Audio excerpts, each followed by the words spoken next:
فتح مکہ، قریش کی بدعہدی۔ صلح حدیبیہ کو ہوئے 2.25 سال ہو چکے تھے۔ مکہ سے مدینہ ہجرت کیے 8واں سال تھا۔ شعبان 8 ہجری کی بات ہے کہ مکہ کے قریشیوں نے صلح حدیبیہ کے عہد کی خلاف ورزی کر لی، امن کے معاہدے کو پس پشت ڈال دی۔ ہوا یوں کہ مسلمانوں کے حلیف قبیلہ بنی خزاعہ پہ ایک رات کی تاریکی میں جب وہ اپنے قبیلے کے اپنے علاقے کے اندر وتیر نامی کنویں کے پاس نخلستان میں سو رہے تھے، قریش کے حلیف قبیلے بنو بکر نے اچانک حملہ کر دیا، ان کے 20 لوگ قتل کر دیے۔ دونوں قبیلے مکہ کے آس پاس آباد تھے، دونوں قبائل میں پرانی دشمنی چلی آ رہی تھی، مگر صلح حدیبیہ کے معاہدہ امن میں دونوں پہ قریش اور مسلمانوں کی طرح ایک دوسرے کا احترام واجب تھا۔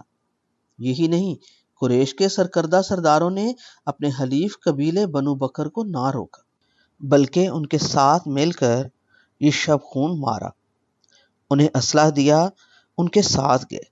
صفوان بن امیہ، شیبہ بن عثمان، سہیل بن عمر، حویتم بن عبد العزیٰ اور مکرز بن حفص نے تو اپنے ہتھیار بنو بکر کو دیے۔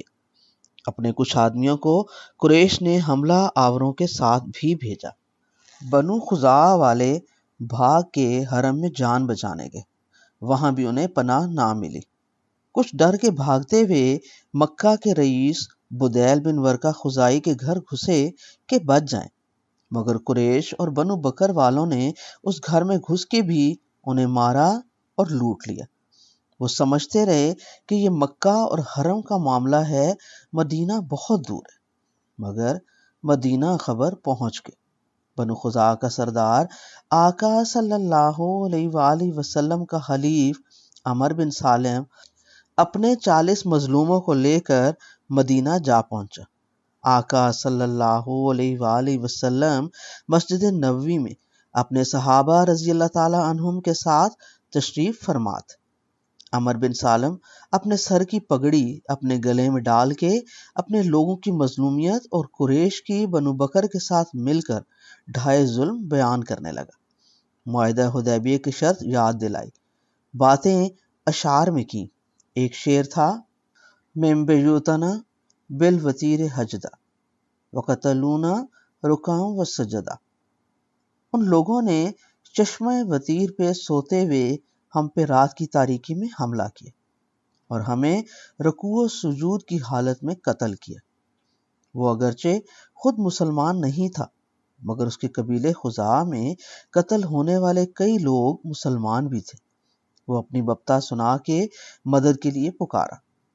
آقا صلی اللہ علیہ وآلہ وسلم نے فرمایا: اے عمر بن سالم، تیری مدد کی گئی۔ آقا صلی اللہ علیہ وآلہ وسلم نے آسمان کی طرف دیکھا، نیلے آسمان پہ ایک بادل کا ٹکڑا سنہرا ہو رہا تھا۔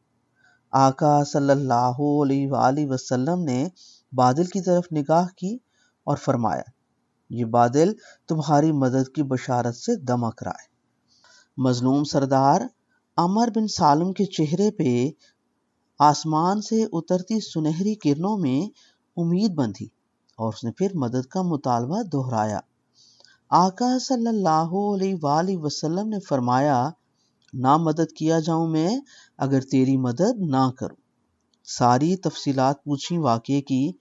اسی اثناء میں بدیل بن ورقہ خزاعی بھی ایک وفد کے ساتھ یہی شکایت لے کر مدینہ پہنچ گیا اور عمر بن سالم کے کہے ہوئے کی تصدیق کی، واقعے کی تفصیلات بتائیں اور ثبوت فراہم کیے کہ کیسے قریش والوں نے اس جرم میں معاونت کی۔ آقا صلی اللہ علیہ وآلہ وسلم نے قریش والوں کو پیغام بھیج دیا، 3 شرطیں لکھی، کہا ان میں سے کوئی اختیار کر لو، مقتولین خزاعہ کی دیت ادا کرو، یا اپنے حلیف بنو بکر سے علیحدہ ہو جاؤ، یا پھر معاہدہ حدیبیہ کے ختم ہونے کا اعلان کر دو۔ قاصد نے پیغام پہنچا دیا۔ قریش والے انا کے پہاڑ پہ چڑھے بیٹھے تھے۔ ان میں کرتکا بن عمر قریش کی زبان بنا اکھڑ کے بیٹھا تھا، بولا: نہ ہم مرنے والوں کی دیت دیں گے، نہ اپنے حلیف بنو بکر سے ناتا توڑیں گے۔ ہاں، تمہاری تیسری شرط منظور ہے، ہم معاہدہ امن صلح حدیبیہ کے فسخ پہ راضی ہیں، کر لو جو کرنا ہے۔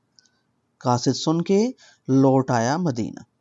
ابو سفیان بن حرب نے جب معاملے کی سنگینی، مسلمانوں کی سنجیدگی اور اپنی دفاعی حیثیت کا احساس کیا تو ڈر گیا۔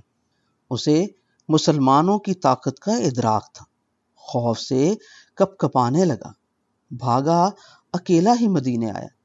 راستے میں بدیل بن ورقہ مدینے سے لوٹ کے آتا اسے نظر آ گیا۔ اس سے پوچھا، ہماری شکایت کرنے مدینہ تو نہیں گئے؟ وہ ٹال کے چلا گیا۔ ابو سفیان نے اس کے اونٹ کی مینگنیاں ہاتھ میں لے کر توڑی، اندر سے کھجور کی گٹھلیاں نکلی۔ سمجھ گیا مدینے کا چارہ کھلا کے اپنی سواری لایا ہے، لازماً شکایت پہنچ گئی ہوگی پوری تفصیلات کے ساتھ۔ اس کا خوف اور بڑھ گیا، سواری کی رفتار اس نے تیز کر دی۔ مدینہ پہنچ گیا ابو سفیان، اکیلا، بے بس ہوا، ٹوٹا، اندر سے فیتی فیتی ہوا۔ اسی شہر میں جہاں احد کی جنگ میں اس نے 70 مسلمان شہید کیے تھے، جہاں اس کی آنکھوں کے سامنے آقا صلی اللہ علیہ وآلہ وسلم کے محبوب چچا، دوست، رضائی اور خالہ زاد بھائی، خدا اور رسول اللہ صلی اللہ علیہ وآلہ وسلم کے شیر امیر حمزہ رضی اللہ تعالیٰ عنہ کا سینہ چیر کے جگر نکالا گیا تھا۔ اس کی بیوی ہندہ نے آقا صلی اللہ علیہ وآلہ وسلم کے جگر گوشے کا جگر منہ میں لے کر چبایا تھا۔ اسی شہر میں آج وہ بے دست و پا امن کی بھیک مانگنے آیا تھا۔ یہ وہی شہر تھا جس کا محاصرہ اس نے مہینہ بھر جنگ خندق میں کیا تھا، اور پورے عرب سے لشکر اٹھا کے اس شہر کو محصور بنا کے رکھا تھا۔ اس شہر کو اکھاڑ کے ختم کرنے کی اس کی وہ کوشش زیادہ پرانی نہ تھی، 3.25 سال پہلے کی بات تھی۔ مگر اب وقت بدل گیا تھا، مسلمان مضبوط ہو چکے تھے، خیبر کے قلعے اور اس کے باغات، محلات مسلمانوں کے تصرف میں تھے، مدینہ کے اطراف کے سب تجارتی راستوں پہ مسلمانوں کا کنٹرول تھا، قرب و جوار کے سب قبائل مسلمانوں کے حلیف تھے، دور دور تک چہار اطراف مسلمانوں کی دھاک بیٹھی ہوئی تھی۔ قریش، بنو بکر جیسے اکا دکا شریر قبائل کے علاوہ تھوڑے سے عربوں کا اتحادی اور حلیف رہ گیا تھا۔ اس کے پرانے سردار مر چکے تھے، نئے سالار اور زوما اس کا ساتھ چھوڑ کے مسلمانوں سے آ ملے تھے۔ مکہ میں قریش کی ہوا اکھڑ چکی تھی۔ وہ کیوں نہ ڈرتا؟ اندر سے ریزہ ریزہ تھا، مگر تھا قریش اور کنانہ کا سردار، اپنی ڈوبتی کشتی جس میں سوراخ ہو چکا تھا، بچانے کے لیے اس نے اپنے چہرے پہ انا کا نمائشی وقار اور دبدبہ چڑھایا ہوا تھا۔ اپنے بھاری بھرکم جسم اور اکڑی گردن لیے ریشمی قبا کے پھڑپھڑاتے دامن کو بار بار پکڑ کے چھوڑتا، جاؤ حشم کا دکھاوا کرتا، مدینے کی گلیوں میں پھرنے لگا۔ لوگوں نے پہچان لیا، اس کا خیال تھا لوگ بھاگے آئیں گے، استقبال کریں گے۔ ہوا الٹ، جو دیکھتا وہ منہ پھیر لیتا، جیسے وہ کنانہ کا سردار کیا کچھ بھی نہ ہو، اینٹ روڑا ہو۔ اگنور کیا جانا اسے تلوار کے گھاؤ سے بھی زیادہ کاٹتا۔ مدینے میں اس کی بیٹی کا گھر تھا۔ اس کی بیٹی سیدہ ام حبیبہ رضی اللہ تعالی عنہا آقا صلی اللہ علیہ وآلہ وسلم کی بیوی تھی۔ قدیمی مسلمان تھیں، اپنے اسی باپ کے شر سے محفوظ رہ کے جینے کے لیے وہ مکہ سے حبشہ کی طرف اپنے خاوند کے ساتھ ہجرت کر گئی تھی۔ وہاں غریب الوطنی میں برسوں دکھ سے جیں۔ ان کا خاوند ادھر عیسائی ہو کے مر گیا، بیوہ ہو گئی۔ آقا صلی اللہ علیہ وآلہ وسلم سے ان کا نکاح خود حبشہ کے بادشاہ سیدنا نجاشی رضی اللہ تعالی عنہ نے کرایا۔ اپنی گرہ سے 400 درہم کا مہر آقا صلی اللہ علیہ وآلہ وسلم کی طرف سے ادا کیا، اور ادب کے ساتھ سیدہ رضی اللہ تعالی عنہا کو آقا صلی اللہ علیہ وآلہ وسلم کے پاس مدینہ روانہ کیا۔ انہی بیٹی ام حبیبہ رضی اللہ تعالی عنہا کے دروازے پہ اب ابو سفیان نے پناہ کے لیے دستک دی۔ بیٹی نے دروازہ کھول دیا۔ ابو سفیان کو بیٹھنے کو بھی نہ کہا تو خود ہی ایک بچھی ہوئی چارپائی پہ بیٹھنے لگا۔ سیدہ ام حبیبہ رضی اللہ تعالی عنہا لپک کے آئیں اور چارپائی کا بستر سمیٹنے لگی۔ ابو سفیان بیٹھتا بیٹھتا ہوا میں معلق گھٹنوں کے بل کھڑے کا کھڑا رہ گیا۔ اپنی یہ توہین دیکھ کے اس نے فکرہ کسا، بیٹی یہ بستر میرے بیٹھنے کے قابل نہیں یا میں اس پہ بیٹھنے کا اہل نہیں؟ سیدہ رضی اللہ تعالی عنہا بولی، یہ آقا صلی اللہ علیہ وآلہ وسلم کا بستر ہے، رسول اللہ صلی اللہ علیہ وآلہ وسلم کا، آپ اس قابل نہیں کہ اس پہ بیٹھے۔ ابو سفیان کی تھکی ٹانگیں گھٹنوں پہ جھکی جھکی پھر تن کے کھڑی ہو گئی۔ مونچھوں کو تاؤ دے کر اپنی داڑھی کو خجالت سے رگڑتے ہوئے آنکھوں میں مایوسی اور تکبر کی لہریں لہراتا ہوا بولا، بیٹی تم میرے بعد بہت شرم میں مبتلا ہو گئی۔ سیدہ رضی اللہ تعالی عنہا نے جواب دیا، شرم میں نہیں والد محترم، آپ مبتلا ہیں۔ ابھی تک ان بتوں کو پوجتے ہیں جو نہ سن سکتے ہیں نہ دیکھ سکتے، کہنے کو آپ کنانہ کے سردار۔ ابو سفیان اپنی بیٹی پہ خوب خفا ہوا، پھر غصے سے دروازہ کھول کے باہر نکل گیا۔ اس کی سمجھ میں نہ آئے کیا کرے۔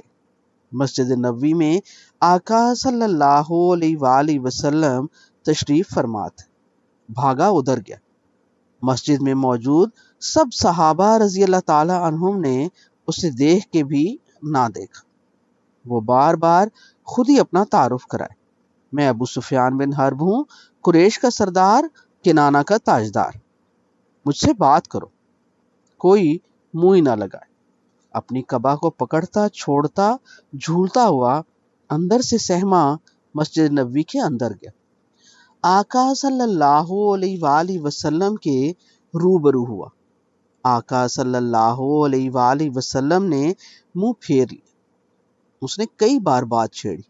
آقا صلی اللہ علیہ وآلہ وسلم نے کوئی جواب نہ دیا۔ وہ بار بار کہے، میں صلح پہ قائم ہوں، صلح کی مدت بڑھانے آیا ہوں، مگر نہ دیت ادا کرنے کی بات کرے نہ بنو بکر سے ناتا توڑنے کی۔ کوئی اس سے بات کیوں کرتا؟ جب آقا صلی اللہ علیہ وآلہ وسلم نے اسے نہ سنا تو کون اسے سنتا؟ وہ اکیلا خود ہی بولتا چیختا مایوس ہو کے نکل گیا۔ سیدنا ابو بکر رضی اللہ تعالیٰ عنہ کے پاس پہنچا، وہ بھی خاموش، کوئی جواب نہ ملا اسے۔ سیدنا عمر رضی اللہ تعالیٰ عنہ بن خطاب کی طرف لپکا کہ یوں صلح نامے کو فسخ نہ ہونے دو۔ سیدنا عمر بن خطاب رضی اللہ تعالیٰ عنہ کی مونچھیں ابو سفیان سے بھی بڑی تھی۔ مونچھوں کو تاؤ دے کر بولے، میرے پاس اگر لوہے کی بجائے ایک حقیر لکڑی کی سوٹی بھی رہ جائے تو میں تمہارے ساتھ لڑتا رہوں گا۔ ابو سفیان تو پہلے ہی ڈرا ہوا تھا۔ سیدنا عمر رضی اللہ تعالیٰ عنہ کی بات سن کر اس کے پیروں سے زمین نکل گئی۔ بھاگا سیدنا علی رضی اللہ تعالیٰ عنہ کی چوکھٹ پہ گیا۔ دروازہ کھلا، اندر جا کے گڑ گڑانے لگا، بولا، علی تم میرے قریبی رشتہ دار ہو، کچھ ایسا کرو کہ مجھے نامراد نہ جانے دو، آقا سے میری سفارش کر دو۔ سیدنا علی رضی اللہ تعالیٰ عنہ بولے، ابو سفیان تجھ پہ افسوس ہے، رسول اللہ صلی اللہ علیہ وآلہ وسلم نے جو بھی عزم کر لیا ہے ہم اس بارے میں کوئی بات نہیں کر سکتے۔ پھر ابو سفیان خاتون جنت سیدہ فاطمہ رضی اللہ تعالیٰ عنہا سے مخاطب ہوا، بولا، آپ اپنے 6 سالہ بیٹے حسن کو حکم دے سکتی ہیں کہ وہ ہم سب لوگوں کے درمیان پناہ دینے کا اعلان کر کے ہمیشہ کے لیے عرب کا سردار ہو جائے۔ سیدہ فاطمہ رضی اللہ تعالیٰ عنہا نے کہا، واللہ رسول اللہ صلی اللہ علیہ وآلہ وسلم کے ہوتے ہوئے کون یہ جرت کر سکتا ہے؟ پھر میرا یہ بیٹا تو بہت چھوٹا ہے ابھی۔ ابو سفیان پریشانی سے ہاتھ ملنے لگا، اسے سمجھ نہ آئے کیا کرے۔ سیدنا علی رضی اللہ تعالیٰ عنہ سے بولا، معاملہ بہت سنگین ہے اور نازک بھی، کیا کروں، مجھے مشورہ دو۔ سیدنا علی رضی اللہ تعالیٰ عنہ نے کہا میری سمجھ میں تو کچھ نہیں آتا، البتہ تم بنو کنانہ کے سردار ہو، لوگوں کے درمیان یا شہر میں کھڑے ہو کے امان کا اعلان کر دو اور اپنے شہر واپس چلے جاؤ۔ ابو سفیان پوچھنے لگا علی کیا تم سمجھتے ہو میری بات کچھ کارگر ہوگی؟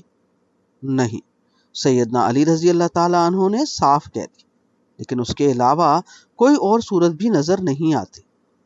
ابو سفیان کے اعصاب جواب دے چکے تھے، وہ خاموشی سے دروازہ کھول کے باہر آئے۔ مسجد نبوی کے سامنے شہر کے چوک میں لوگوں کو منہ پھیر کے اسے نہ دیکھتے ہوئے دیکھتے پا کے اونچی بھاری آواز میں اعلان کرنے لگا، لوگو میں ابو سفیان بن حرب سردار کنانہ صلح کی مدت بڑھانے اور اس کی تجدید کا اعلان کرتا ہوں۔ یہ کہہ کے اپنے اونٹ کے پیٹ پہ پاؤں مارے، مہار کھینچی اور اونٹ بھگاتا ہوا بے نیل و مرام مدینہ سے نکل کے مکہ کی طرف بھاگ گیا۔ اس کے اس بھاگنے کی رفتار جنگ خندق کے آخر میں آئے ہولناک طوفان سے سہم کے بھاگنے کی رفتار سے بھی زیادہ تھی۔ واپس جا کے اس نے اپنے قریشی سرداروں سے ساری بات کہی اور علی رضی اللہ تعالیٰ عنہ کے کہنے پہ جو اعلان کیا وہ بھی بتا دی۔ وہ مسکرائے اور بولے ابو سفیان، علی نے تمہارے ساتھ مذاق کیا ہے، محمد کی رضامندی کے بغیر تم کیسے مطمئن ہوگے؟ تم نہ صلح کی خبر لائے ہو کہ ہم مطمئن ہوتے، نہ جنگ کا تازیانہ لائے ہو کہ ہم تیاری کرتے۔ ابو سفیان نے اقرار کیا، خدا کی قسم اس کے علاوہ اور کوئی صورت نہ بن سکی۔ وہ سب ساتھ جوڑ کے بیٹھے سوچنے لگے، اب کیا ہوگا؟ ہونا تو وہی تھا جو خدا فیصلہ کر چکا تھا۔ 2 سال پہلے صلح حدیبیہ پہ جس فتح مبین کا اشارہ ہوا تھا اس کا لمحہ اترنے والا تھا۔ آقا صلی اللہ علیہ وآلہ وسلم نے دل میں عزم کر لیا جو زبان پہ نہ لائے، تیاریاں شروع کر دی۔ تلواریں مزید بننے لگیں، ڈھالوں اور زرہوں کی مرمت ہونے لگی، گھوڑے اور خریدے گئے، آہنی خود سنوارے گئے، گھڑ سواروں کے لبادے نکھارے گئے۔ جنگ میں جس جس چیز کی ضرورت ہو سکتی تھی وہ اکٹھی ہونے لگی، مگر جنگ کدھر ہوگی، لشکر کا رخ کیا ہوگا، ہدف کون بنے گا، یہ سب راز رکھا گیا، یہاں تک کہ لوگوں کا دھیان مکہ کی طرف نہ جائے۔ آقا صلی اللہ علیہ وآلہ وسلم نے نجد اور دوسری سمتوں میں ریکی پارٹیاں بھیجی۔ لوگوں کو جنگ کی تیاریاں نظر آ رہی تھی۔ جنگ سے پہلے جاسوسی پارٹیاں جب اور طرف جاتی دیکھیں تو سوچنے لگے شاید نجد میں غطفان سے لڑنا ہے، شاید شام کی طرف کوچ ہو، کیا پتا پھر موتا کی طرف نکلے۔ یہاں تک رازداری تھی کہ آقا صلی اللہ علیہ وآلہ وسلم کے غار کے ساتھی سیدنا ابو بکر رضی اللہ تعالیٰ عنہ بھی اپنی بیٹی سیدہ عائشہ رضی اللہ تعالیٰ عنہ سے پوچھنے گئے، بیٹی کچھ خبر ہے؟ آقا کس طرف کی تیاری کر رہے ہیں جنگ کی؟ سیدہ عائشہ رضی اللہ تعالیٰ عنہ بھی بے خبر تھی، کیا بتاتی؟ تیاری مکمل ہو گئی، اب کوچ کا سمے آنے والا تھا۔ رمضان کا مہینہ چڑھ گیا، 10 رمضان 8 ہجری 22 دسمبر 624 عیسوی کو کوچ ہونا تھا۔ آقا صلی اللہ علیہ وآلہ وسلم کو آسمان سے ایک خبر پہنچی، جبرائیل علیہ السلام نے آ کر کچھ بتایا۔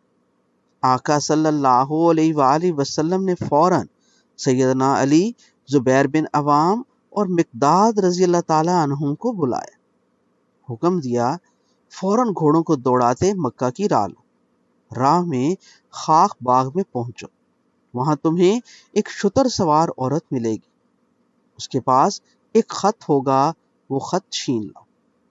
آقا صلی اللہ علیہ وآلہ وسلم کا حکم، پروانے دوڑ پڑے۔ 12 میل کا فاصلہ تھا باغ کا۔ خاک باغ میں بتائی ہوئی عورت مل گئی، نام تھا سارا۔ اس کا اونٹ بٹھایا، تلاشی لی، کچھ نہ ملا۔ بار بار تلاشی لی، ہر بار مایوسی، تینوں صحابی پریشان۔ سیدنا علی رضی اللہ تعالیٰ عنہ نے میان سے تلوار نکال لی، عورت سے بولے، دیکھ، رسول اللہ صلی اللہ علیہ وآلہ وسلم نے کبھی جھوٹ نہیں بولا۔ پھر یہ خبر آسمان سے آئی، تمہارے پاس ایک خط ہے، وہ نکال کے دے دو، ورنہ ہمیں مجبوراً تمہاری تلاشی لینا پڑے گی اور تمہاری بے پردگی ہوگی۔ خط تمہارے پاس ہے اور ہمیں ہر حال میں اسے لے کر جانا ہے۔ وہ عورت ڈگمگا گئی، اس کی ٹانگیں کانپیں، چہرہ پیلا ہو گیا، بولی، ٹھہرو، منہ ادھر کرو۔ بال کھولے، چوٹی کے اندر ایک لفافہ چھپا تھا، نکال کے سیدنا علی رضی اللہ تعالیٰ عنہ کو دے دیا۔ خط بارگاہ نبوی میں پہنچ گیا، لفافہ کھولا گیا، پڑھا گیا۔ حاطب بن ابی بلتہ رضی اللہ تعالیٰ عنہ ایک جلیل القدر مہاجر صحابی تھے، بدر میں شرکت کر چکے تھے، کئی مہمات پہ جان نثار بن کے ساتھ گئے تھے۔ یہ خط انہی کی طرف سے مکہ کے قریشی سرداروں سہیل بن عمر، صفوان بن امیہ اور اکرمہ بن ابو جہل کے نام تھا۔ لکھا تھا، اے گروہ قریش، رسول اللہ صلی اللہ علیہ وآلہ وسلم تم پہ ایک لشکر جرار لے کر پہنچ رہے ہیں، بلکہ یوں سمجھو پہنچ چکے ہیں۔ لشکر جیسے ہلاکت و بربادی کی شب تاریک سیلاب کی طرح رواں دواں۔ خدا کی قسم، اگر رسول اللہ صلی اللہ علیہ وآلہ وسلم تم پہ تنہا ٹوٹ پڑے تو اللہ ان کی مدد کرے اور فتح و کامرانی کا وعدہ پورا فرمائے گا۔ اب تم اپنا انجام سوچ لو، میں چاہتا ہوں آپ لوگوں کی طرف میرا ایک احسان رہے، والسلام۔ کہنے کو خط میں مکہ والوں کو صرف ایک اطلاع دی تھی کہ حملہ ہونے والا ہے، مگر جب آقا صلی اللہ علیہ وآلہ وسلم نے اس جنگ کا ہر معاملہ خفیہ رکھا تھا تو اس کی خلاف ورزی ایک سنگین جرم تھا۔ حاطب بن ابی بلتہ رضی اللہ تعالیٰ عنہ کو بلایا گیا۔ آقا صلی اللہ علیہ وآلہ وسلم نے پوچھا، حاطب یہ کیا ہے؟ سیدنا حاطب کا چہرہ پیلا ہو گیا، ہاتھ پاؤں کانپنے لگے اور بولے، آقا مجھے صفائی پیش کرنے کا موقع عنایت فرمائے۔ خدا کی قسم، اللہ اور اس کے رسول صلی اللہ علیہ وآلہ وسلم پر میرا ایمان ہے، نہ تو میں مرتد ہوا، نہ مجھ میں کوئی تبدیلی ہے۔ آقا صلی اللہ علیہ وآلہ وسلم نے شفقت سے مسکرا کے فرمایا، بولو کیا کہنا چاہتے؟ سیدنا حاطب رضی اللہ تعالیٰ عنہ کے چہرے کی ہلدی کم ہوئی اور وہ بولے، آقا مکہ میں میرے قریشی بھائیوں کے بھی عزیز و اقارب ہیں، لیکن ان کے قریبی قرابت دار ادھر ہیں، انہیں خطرہ نہیں کہ کوئی ناگہان ان پہ ٹوٹ پڑے۔ میرا معاملہ مختلف ہے، میں قریشی نہیں ہوں، ان کا حلیف ہوں۔ میرے عزیز و اقارب جو مکہ میں مقیم ہیں وہ بے یار و مددگار ہیں، ان کا کوئی رشتہ دار مکہ میں نہیں۔ مجھے خیال آیا کہ میں قریش پہ کوئی احسان کر دوں تاکہ مشکل وقت میں وہ میرے رشتہ داروں اور اہل و عیال کو گزن نہ پہنچائیں۔ خدا جانتا ہے کہ مجھ میں نہ کفر ہے، نہ نفاق، نہ عظمت اسلام کے اعتراف میں کوئی انحراف، صرف اتنی سی بات تھی جس کے لیے یہ حرکت کر بیٹھا۔ آقا صلی اللہ علیہ وآلہ وسلم نے فرمایا، بے شک حاطب نے تم لوگوں سے سچی بات کہہ دی۔ سیدنا عمر رضی اللہ تعالیٰ عنہ میان سے تلوار نکال کے کھڑے تھے، آقا صلی اللہ علیہ وآلہ وسلم سے اجازت کے طلبگار تھے کہ سر اڑا دوں اس کا۔ آقا صلی اللہ علیہ وآلہ وسلم سیدنا عمر رضی اللہ تعالیٰ عنہ سے مخاطب ہوئے، فرمایا، دیکھو یہ بدری ہیں، اور عمر تمہیں کیا معلوم، ہو سکتا ہے اللہ نے اہل بدر کو خطاب کر کے فرما دیا ہو، اعملوا ما شئتم فقد غفرت لکم، جو چاہو کرو میں نے تمہیں بخش دیا۔ اہل بدر کے مرتبہ کا سن کر سیدنا عمر رضی اللہ تعالیٰ عنہ کے ہاتھ کی تلوار لرز گئی، آنکھیں رقت سے بلبلا گئیں، چہرہ آنسوؤں سے بھر گیا۔ بخاری۔ قریش کو مدینے سے لشکر اسلام کی کوئی خبر نہ پہنچے۔ پہلے ہر جنگ پہ آقا صلی اللہ علیہ وآلہ وسلم کو ادھر سے چلنے والے لشکر کی اطلاع آقا صلی اللہ علیہ وآلہ وسلم کے ادھر بٹھائے ہوئے چیف خفیہ سیکیورٹی انچارج سیدنا عباس رضی اللہ تعالیٰ عنہ بھیجا کرتے تھے۔ اس بار ادھر سے پہلی بار مکہ پہ یلغار کرنے لشکر جرار نکلنے لگا تو آقا صلی اللہ علیہ وآلہ وسلم نے انہیں اطلاع بھیج دی، آپ اب مکہ سے ہجرت کر کے مدینہ آ جائیے، جیسے مجھ پہ نبوت ختم ہوئی ہے آپ پہ ہجرت ختم ہوئی۔ آخری مہاجر آپ ہوئے۔ 10 رمضان 8 ہجری 22 دسمبر 629 عیسوی کا دن آ گیا۔ 10,000 سپاہ کا لشکر عظیم مدینہ سے چل پڑا۔ ازواج مطہرات سے سیدہ ام سلمہ اور سیدہ میمونہ رضی اللہ تعالیٰ عنہم ہمراہ تھی۔ مدینہ سے ذرا باہر مقام ذوالحلیفہ پہنچے تو تعمیل حکم میں آقا صلی اللہ علیہ وآلہ وسلم کے چچا سیدنا عباس رضی اللہ تعالیٰ عنہ اپنے اہل و عیال کے ساتھ مدینہ کی طرف جاتے مل گئے۔ اہل و عیال اور گھر کا سامان تو مدینہ روانہ کیا، خود ساتھ آقا صلی اللہ علیہ وآلہ وسلم کے ہو لیے۔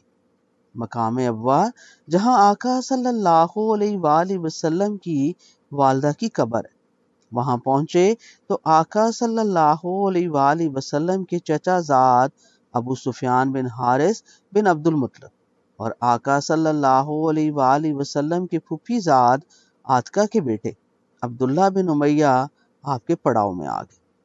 دونوں آقا صلی اللہ علیہ وآلہ وسلم کے شدید دشمن تھے، مگر اس لمحے ان کے دلوں میں نور کی برکھا برس رہی تھی۔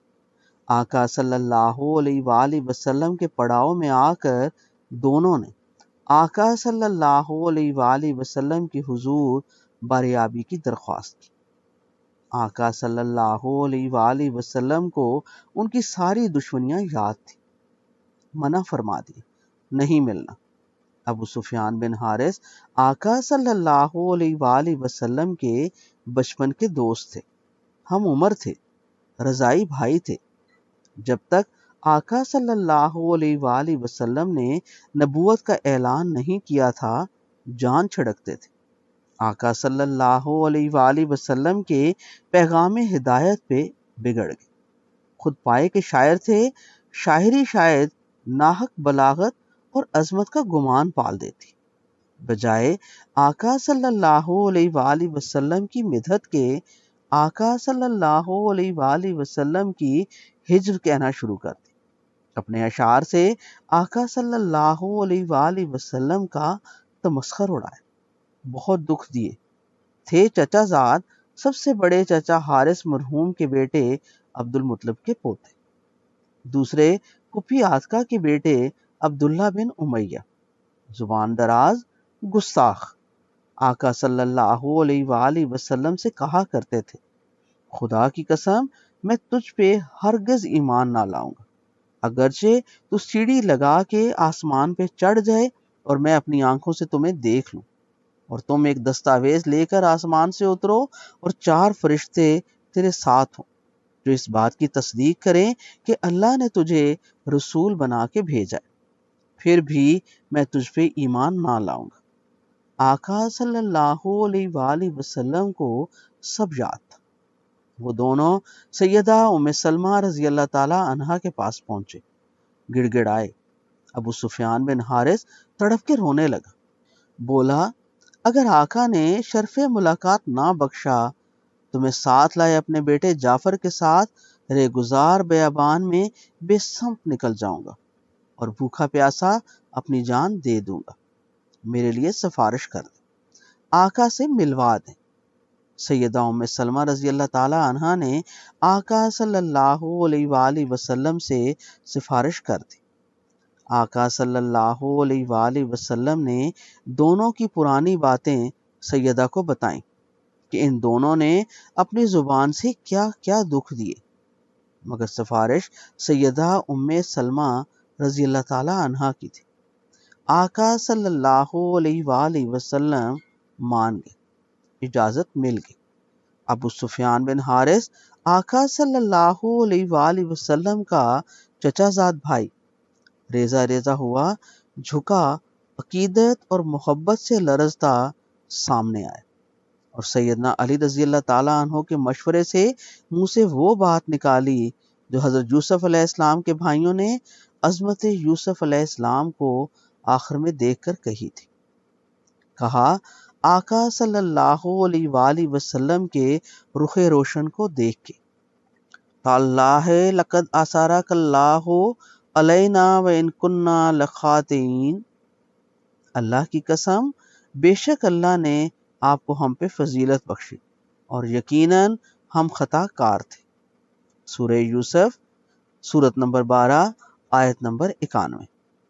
آقا صلی اللہ علیہ وآلہ وسلم نے ابو سفیان بن حارث سے یوسف کے بھائیوں کی کہی بات سنی تو وہی کہا جو حضرت یوسف علیہ السلام نے کہا تھا۔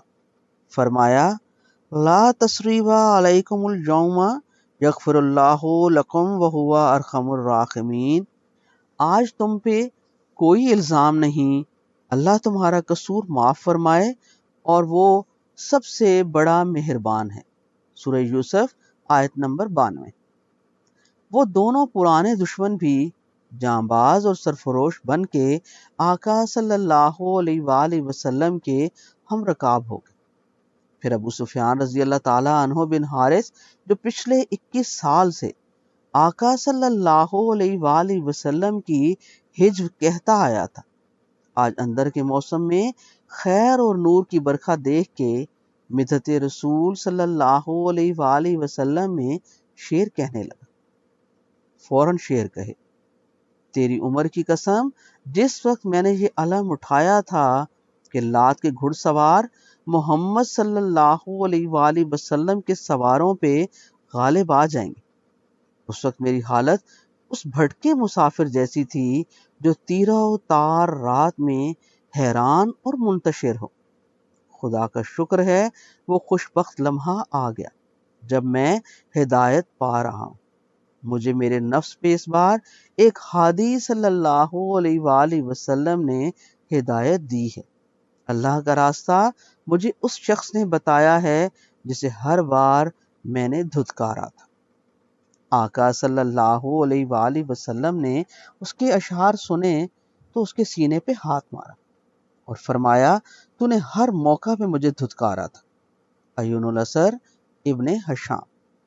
بس سیدنا ابو سفیان رضی اللہ تعالیٰ عنہ بن حارث کے سینے پہ آقا صلی اللہ علیہ وآلہ وسلم کا ہاتھ لگنا تھا کہ ان کا سینہ عشق رسول صلی اللہ علیہ وآلہ وسلم سے ایسا لبریز ہوا کہ ذرا ذرا سی ہلچل سے اچھل اچھل پڑتا، آنکھیں آنسو کشید کرتی رہتی، ہر وقت وہ آقا صلی اللہ علیہ وآلہ وسلم سے چمٹے رہتے، سایہ کی طرح ساتھ دیکھ دیکھ مہکتے رہتے۔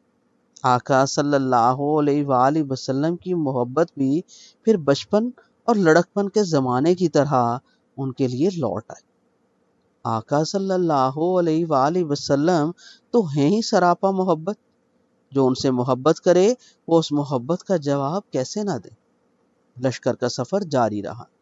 راہ میں اسفان اور قدید کے درمیان قدید نامی چشمے پہ پہنچ کے آقا صلی اللہ علیہ وآلہ وسلم نے سب لشکر کو دکھا کے اپنا روزہ توڑا، چشمے کا پانی پیا۔ لوگوں کو سمجھ آ گئی سفر میں روزہ نہیں رکھنا۔ سفر جاری رہا۔ 16 رمضان 8 ہجری 26 دسمبر 629 عیسوی کی شام آ گئی اور لشکر اسلام مکہ کے کنارے مرازران پہنچ گیا۔ یہی وادی فاطمہ ہے، مکہ وہاں سے 25 کلومیٹر ہے۔ وہی مکہ جہاں 13 سال آقا صلی اللہ علیہ وآلہ وسلم اور ان کے ساتھیوں پہ زمین تنگ کی گئی، دکھ دیے گئے، تکلیفیں دی گئیں، مارا گیا، پیٹا گیا، بے توقیری اور تذلیل کی ہر انتہا کر دی گئی۔ 3 سال تک شیب ابی طالب میں محصور کر کے سوشل بائیکاٹ کیا گیا۔ پھر وہاں سے نکلنے لگے تو راستوں پہ پہرا بٹھا دیا گیا۔ آقا صلی اللہ علیہ وآلہ وسلم کے قتل کی سازشیں بنی۔ کتنی مشکل سے وہاں سے نکلے تو 500 کلومیٹر دور مدینہ آ کے حملے کیے۔ احد پہاڑ کی گود میں 70 مسلمان مارے، اور آقا صلی اللہ علیہ وآلہ وسلم کے عزیز ترین چچا امیر حمزہ رضی اللہ تعالیٰ عنہ کو ٹارگٹ کلنگ کروا کے ان کے جسم کی بے حرمتی کی گئی۔ خندق کی جنگ میں مہینہ بھر خوف میں محصور کیا گیا۔ اب وہی مکہ آقا صلی اللہ علیہ وآلہ وسلم کی ایک جست کی دوری پہ تھا، اور مکہ کا وہی دشمن رسول ابو سفیان بن حرب اپنے 2 ساتھیوں حکیم بن حزام اور بدیل بن ورقہ کے ساتھ سہما ہوا مرازران کی وادی فاطمہ میں دیکھتا پھر رہا تھا، کہیں کوئی حملہ آور تو نہیں آ گئے۔ رات پڑ چکی تھی۔ وادی فاطمہ مرازران میں 10,000 آگ کے الاؤ جل رہے تھے۔ لگتا تھا آسمان اپنے سارے تاروں کے ساتھ زمین پہ آ گئے۔ ابو سفیان بن حرب اس لمحے اس تنکے کی طرح تھا جسے اڑانے زمین و آسمان کے سارے طوفان اکٹھے آ گئے۔